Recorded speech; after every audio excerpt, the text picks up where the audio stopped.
So here's an example of a flux integral for us to evaluate here. So calculate the flux of f is z times I hat plus xj hat plus k hat, 1 times k hat there, across the upper hemisphere of x squared plus y squared plus z squared is equal to 1, and z is greater than or equal to 0, so that tells us we're dealing with the upper unit hemisphere. So this part here, oriented pointing outwards. We know that we care about orientation here. So outward pointing orientation is our usual orientation here. And so what does our chart say? We need a parametrization and we need the cross product here. Well, now we can just go to this chart here. Our parametrization R in terms of phi and theta is given right here, and here's the cross product. So let me just copy down that information here. So R of phi comma theta is R cosine theta sine phi, R sine theta sine phi. I wrote those in the opposite order, who cares? R cosine phi, and the cross product of the partial derivatives, R cross theta is R squared sine phi cosine theta sine phi, sine theta sine phi, and cosine phi. Also, we should, to be good citizens here, to write down, to make this a correct parametrization, we need to write down bounds here on theta and phi. So this top hemisphere, we're doing one loop around the circle on the xy plane. So theta is running from 0 to 2 pi.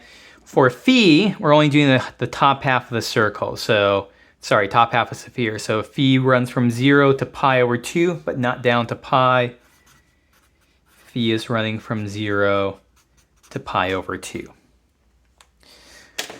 Okay, so we've got our parametrization, we've got the cross product. Now we need to substitute in our parametrization into F, the vector field, do the dot product with the cross product here, and evaluate the integral.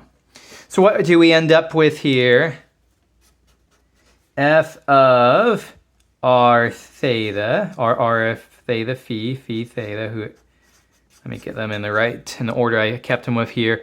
Okay, z gets replaced with R cosine phi. Xj hat, x gets replaced with R cosine theta sine phi. That's just 1, okay? And then we need a dot product of this with our cross product here. Realize how similar this should be feeling to the vector line integrals. That we plug our parametrization to the function that we're finding the flux of, and then take the dot product with the derivative of our parametrization earlier. Now it's this cross product right here is playing the role of the derivative of the parametrization. So what do we end up with? Okay, so F dot the cross product is equal to what?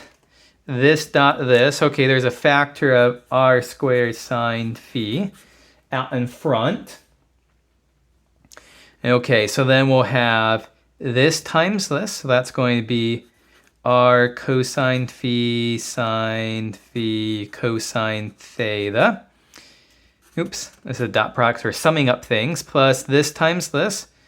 So that is going to be R cosine theta sine theta times sine squared phi.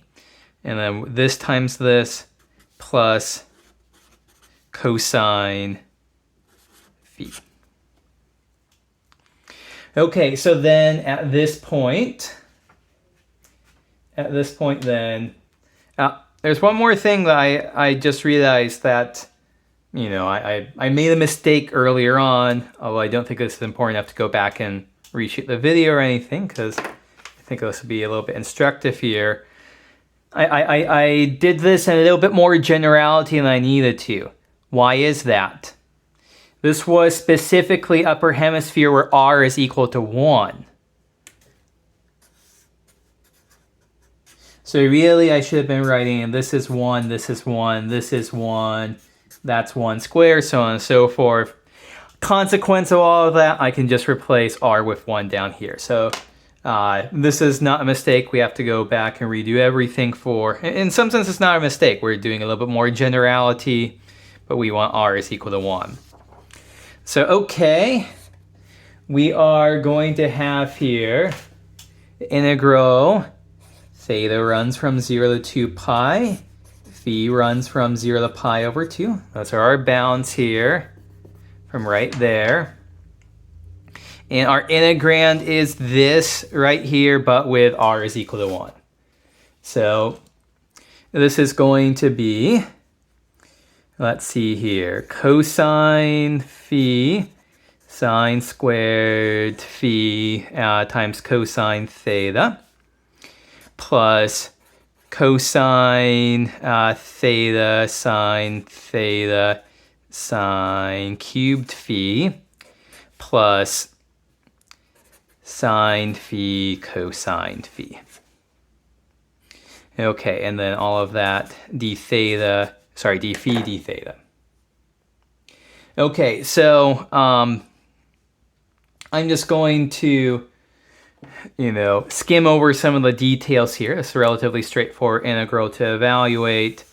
These terms, when you integrate theta running from 0 to 2 pi, these first two terms both give you 0. And so then the remaining terms, I'm just going to go ahead and write down the final answer here. The remaining terms give you pi. So there's an example of this flux integral.